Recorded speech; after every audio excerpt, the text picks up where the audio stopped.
Hi, everybody. This is Lee, and this is just a reminder that there is voting for 2017. That many cities, large municipalities, are electing mayors. And let's see, I can go ahead and name them off. Let me find them real quick. Let's see, it's not on this page. Maybe it's here. Okay, so Albuquerque, Atlanta, Boston, Buffalo, Charlotte, Cincinnati, Cleveland, Detroit, Jackson, Los Angeles. And that's Jackson, Mississippi, not Tennessee. Los Angeles, Miami, Minneapolis, New York City, San Antonio, San Bernardino, Seattle, St. Louis.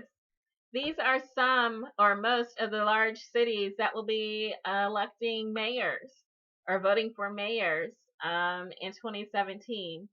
There are other cities electing mayors that may be smaller. Definitely go to your Secretary of State's website if you are unsure whether your district, your city, your state will be engaged in voting this year.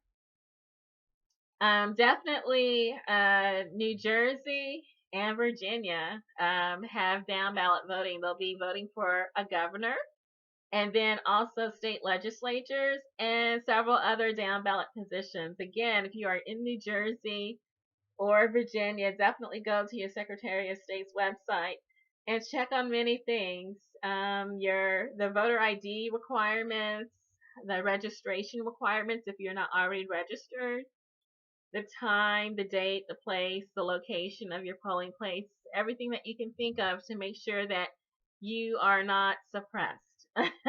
Because that has been a problem. I'm going to speak on that. Also, and so that's New Jersey and Virginia. There's also going to be special elections this year. The special elections because people have been promoted for whatever reason that they've left their seats, down ballot seats. They were promoted or they stepped aside for personal reasons, sometimes criminal reasons, or they've gone into the Trump administration. And so there's a series of special elections in the House of Representatives, for one. And let's see, Kansas, Georgia, California. I'm gonna post a link to these elections where you can kind of get an indication of whether your area is going to be voting or not. But definitely, if you are not sure, it's a good idea to just check in case that you should be paying attention. Also, when I say pay attention, I mean that there were special steps that we as voters had to take in 2016 that maybe we didn't think we had to previously. That during the Democratic primary, people had found themselves purged from the voting rolls. They had found their party affiliation switched so they couldn't participate in the primaries. They found many things wrong with their registrations, and so they were not able to vote. And so, for this reason, we're recommending that people double check on things like that if there is voting this year. And I say that because apparently the DNC has requested Bernie Sanders to turn over his email list. And some people think that that might be so the DNC can fundraise off of Bernie Sanders' email list, while others think that they want that list for more sinister, insidious reasons, that they may use that list to purge voters. And it's not a far stretch to contemplate that that might be the intention because purging of voters that seem to fit Bernie Sanders' demographic did occur in 2016. And so Bernie Sanders lost maybe 184 delegates due to election fraud. And that is election fraud. There's a lot of accusations by elected officials against the voters, accusing the voters of criminal behavior when actually it's elected officials who did most of the fraud. In 2016, election fraud was a serious issue. And it was outlined in detail what happened in the Democratic primary. And then WikiLeaks provided the anecdotal evidence for those that didn't believe the reports that came out, the what they saw with their own eyes on camera, the various newspapers that questioned certain aspects of the voting. That WikiLeaks actually showed quite a lot of information about what occurred. And that's just during the Democratic primary. During the general election, there were also issues of voter suppression, people being intimidated away from the polls due to accusations regarding, them possibly voting fraudulently. And this was very prevalent from the Trump team accusing voters of criminal behavior. And so that was used to prod overzealous policing of the voter rolls and the registrations. And unfortunately, that type of behavior, accusing voters of crime, criminalizing efforts to vote as a citizen, it's a tradition. And Coretta Scott King revealed that with her letter that she wrote to Strom Thurmond about Jeff Sessions, who was then an attorney, a United States attorney, and then was being promoted for a judgeship and was denied because Coretta Scott King wrote that Jeff Sessions had used his office to persecute elderly black voters and intimidate them from attempting to vote. And we see that not a lot has changed, that there is still a continuing accusation of fraud in order to intimidate voters from voting. And it's kind of a little known, but I am going to say it here that Carl Bernstein actually revealed that when Hillary Clinton herself was a Republican, that she actually practiced voter intimidation as well. That she journeyed from her suburb in Park Ridge as a Goldwater girl for a supporter for Barry Goldwater, a segregationist and a presidential candidate. She volunteered to journey from her suburb to the south side of Chicago to watch for voter fraud in that area. Largely black people who wanted to vote and were being intimidated by accusations of actually committing a crime by voting. And so that's continued. Donald Trump has been very vocal about voter fraud, and there's been overzealous policing of certain secretaries of state, Chris Kobach with his cross-check mechanism and database. And so Jill Stein investigated this aspect of the election. There may have been even fraud committed by the Hillary Clinton team. She's very practiced and skilled at tricking elections. And so there was just a lot of murky stuff happening. And so now Jill Stein is having a voter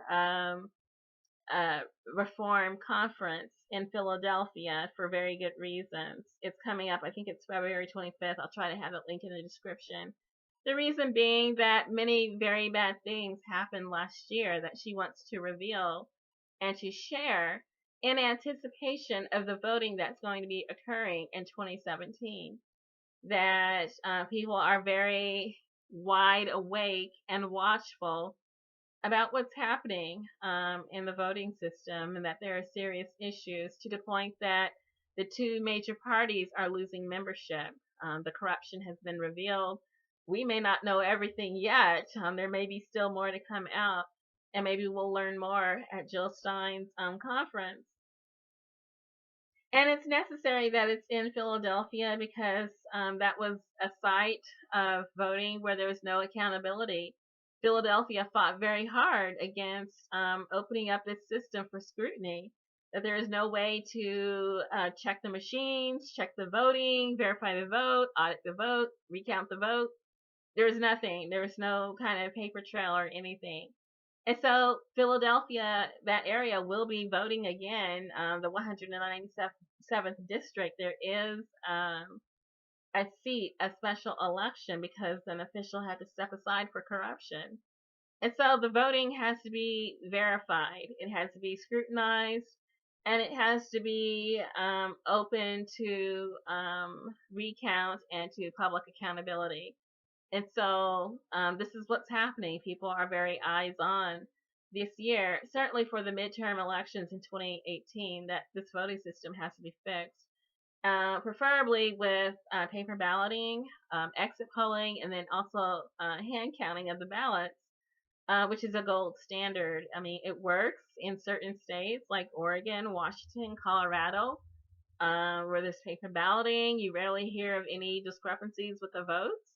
I believe Germany and Sweden, I know Germany, uses paper balloting, and I think it's Switzerland, uses paper balloting, exit polling, and hand counting. And if there's any margin of error, I believe greater than 2%, 1 or 2%, then there's a recount, and then sometimes there's a revote. And so they're very accountable for their election system. We need to do better, I believe, here. When we have discrepancies of double digits, there's something very wrong. And so definitely we all can do our part. If you're voting, check your registrations. If you're voting this year, also lobby for paper balloting. Your Secretary of State, write letters to the newspaper, to the editor. Make sure your Secretary of State knows that you want paper balloting used. And it's not as hard as people are trying to make it out to be to use paper balloting. In the state of Texas, there was questions about the machines. And so there were switches to paper balloting. It was done. Because there's mail-in votes and absentee votes and military votes.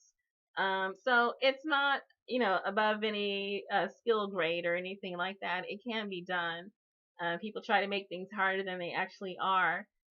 It's possible to use paper balloting, and it's actually preferred. And so there are many reforms that can be done. We, the voters, can be vigilant, and then pressure our secretaries of state and make sure that they know that people are going to be watching, and that the intimidating accusations of voter fraud can and will be met with election fraud each and every single time. So people know that, again, who is the public servant and who is actually paying for the public servant to serve. I think people are really starting to understand that they are not victims of this political system, that they are participants. And so that's one way to actually make sure that voting is supposed to be the way it's supposed to be. And don't sleep on those down ballot positions, the state legislatures, because people kind of dismiss them, saying like, well, if a party doesn't have anyone in Congress, the U.S. Congress, then they haven't done much, or that's nothing. But the thing is, if a certain political party captures 38 state legislatures, then that's a sufficient majority at the state level to actually amend the Constitution. So we do need to pay attention to our state legislatures, the balance in them, and the fact that there is one party that's accumulating majorities in state legislatures, and if they can accumulate sufficient amount, they will be able to amend the U.S. Constitution for better or for worse. And based on what we're seeing now, it's probably going to be for worse.